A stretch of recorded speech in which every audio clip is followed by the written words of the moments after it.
வேற லெவல்ல எக்ஸ்ட்ரானரியான எபிசோட் வந்திருக்குன்னே சொல்லலாம். செல்வரத்தினம் மேல கோவப்படுறேன்னு சொல்லிட்டு, கணேசன பிடிக்கிறதுக்காக சிபி வந்து சூப்பரான ஒரு காரியம்லாம் செஞ்சு வைக்கிறாரு. வீசியம் சுத்தமா போமாட்டேங்குது. பார்க்குற எல்லாரும் லைக் பண்ணிட்டு பார்த்தீங்கன்னா, நான் கொஞ்சம் பேச வந்து மோட்டிவேட்டா இருக்கும். ப்ளீஸ் சப்போர்ட் பண்ணுங்க ஃப்ரெண்ட்ஸ். சிபியோட ஃப்ரெண்ட் அதிகாரியா வேலை பார்த்துட்டு இருக்காங்க. அவங்களுக்கு கால் பண்ணி வீட்டுக்கு வர சொல்லிடுறாங்க.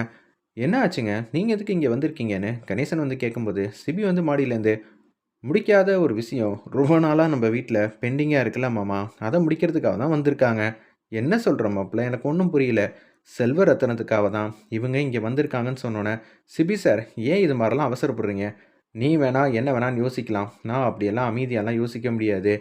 நீ இங்க உட்காந்து எல்லார்கிட்டயும் வந்து அன்பா, பாசமா வந்து பேசிக்கிட்டு இருக்கியா? இந்த விஷயத்தெல்லாம் எனக்கு தெரிஞ்சதுக்கு அப்புறமேட்டுக்கும் என்னால சொல்ல முடியலன்னா, நான் பார்த்துக்கிட்டு சும்மா இருப்பேன்னு நினச்சியான்னு சொல்லி உச்சக்கட்ட கோவத்தில வந்து சிபி வந்து பேசிட்டு இருக்காங்க.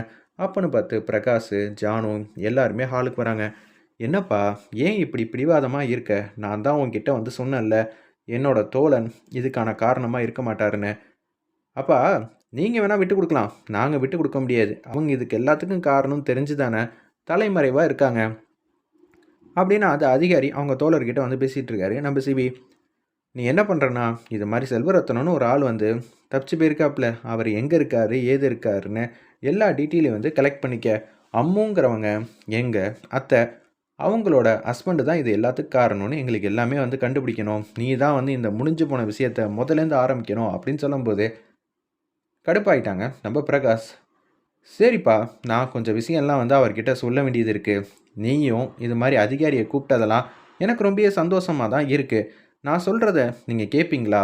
ஏன்னா, சிபியோட ஃப்ரெண்டா இருக்கீங்கங்கிறதுக்காக சிபி சொல்றத மட்டும் விசாரிக்கக்கூடாது.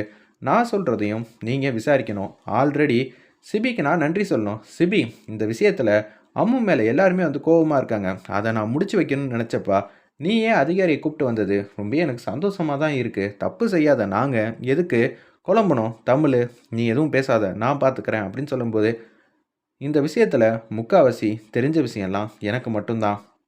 இவங்க எல்லாரும் கேட்டத வச்சு சொல்றாங்க. "நான் சொல்றத கேட்குறீங்களா தம்பி?" அப்படின்னு சொல்லும்போது, சிபி வந்து கடுப்பாயிட்டாங்க. "என் ஃப்ரெண்டு கிட்ட நான் சொல்லிக்கிறேன். இவரு தங்கச்சி வீட்டுக்காரர காப்பாத்தணும்னு இது மாரிலாம் பேசுறாரு. சிபி அமைதியா இரு. எல்லாருக்கும் ஒவ்வொரு பாயிண்ட் வந்து இருக்கு. பேசட்டும். அதுக்கப்புறம் கடைசியா நான் வந்து முடிவு பண்ணிக்கிறேன். உண்ம தான சிபி நிலைநாட்ட போறோம். விடுப்பா. உங்க அப்பா என்ன சொல்றாருன்னு கேட்போம். இந்த விஷயத்துல என் ஃப்ரெண்டு சம்மந்தப்படலைன்னு எனக்கு ஆணித்தனமா வந்து தெரியும். அதனால நீங்க உண்மைய வந்து தேடி போறது எனக்கு ரொம்பவே சந்தோஷம் தான். என்ன சார் ஆச்சரியமா இருக்கு. இவங்க எல்லாரும் ஒரு இடத்துல வந்து நிக்கிறாங்க. ஆனா நீங்க மட்டும் வேற ஒரு இடத்துல நின்னு யோசிக்கிறீங்க. நிச்சயம் யாரோ ஒருத்தர் பழி போட்டுருக்கலாம். இல்ல வேற ஏதோ ஒரு காரணத்தினால கூட இருக்கலாம். நீங்க உண்மைய வந்து கண்டுபிடிங்க தம்பி. அதுக்காக தான் நான் ஆர்வமா வெயிட் பண்ணிக்கிட்டு இருக்கேன்." அப்படின்னு சொல்றப்ப, அவர் பேச்செல்லாம் எதுவும் கேட்க முடியாதுன்னு சிபி வந்து சொல்லிட்டு இருக்காப்புல. உடனே சிபியோட ஃப்ரெண்ட் வந்து பேசுறாங்க. "நிச்சயம் அவர் சொல்றதும் வேலிடான பாயிண்ட்ரா. எத வச்சு சொல்ற?" அப்படின்னு சொல்லி சிபி வந்து கேட்கும்போது, "என்னடா நான் எனக்காக தானே கூப்பிட்டேன். சரிடா உனக்காக தான் கூப்பிட்டேன். நான் இல்லன்னு சொல்லல. உண்மையான ஆள நான் கண்டுபிடிக்கிறேன் சார். இது மாரி தேடி தேடி நான் கண்டுபிடிக்கிறதுல நான் ரொம்ப எக்ஸ்பர்ட்டு. எல்லாரும் ஒரு பக்கம் போவாங்கன்னா, அந்த பக்கம் பிரகாஷ் சார் மாரி நானும் போமாட்டேன். வித்தியாசமா தான் யோசிப்பேன்.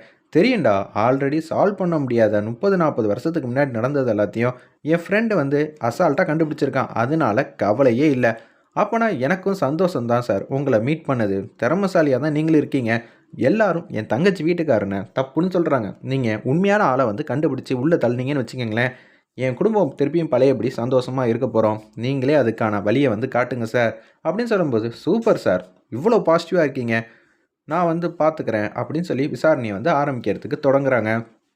எதுக்கு சிபி இப்படியெல்லாம் பண்ணிட்டு இருக்கன்னு கணேசன் வந்து பதறி போயிட்டாங்க அந்த இடத்துல. அப்பன்னு பார்த்து, "விடுங்க மாமா, சும்மானு இருங்க. இத எல்லாத்தையும் நான் பார்த்துக்கிட்டுலாம் இருக்க முடியாது. நான் உங்ககிட்ட தனியாலாம் பேச வேண்டியது இருக்குன்னு." பிரகாஷ் வந்து அதிகாரிய கூட்டிட்டு தனியா வந்து போயிட்டுருக்காங்க. அந்த இடத்துல, "ஏய் தனியா பேசணும்னு நினைக்கிறாரு, பேசட்டும்." அப்படின்னு சொல்றப்ப, தமிழையும் வந்து அழைச்சிட்டு போறாங்க. "தமிழ் நீயும் வாமா." அப்படின்னு சொன்னோனே, தமிழும் வராங்க அந்த இடத்துல. "சார் உங்ககிட்ட ஒரு ரகசியம் வந்து சொல்லப் போறோம். அத இன்னமும் நீங்க பத்திரமா வந்து பாதுகாப்பீங்கன்னு நான் இந்த விஷயத்துல உங்கள நம்புறேன். சொல்லுங்க சார்."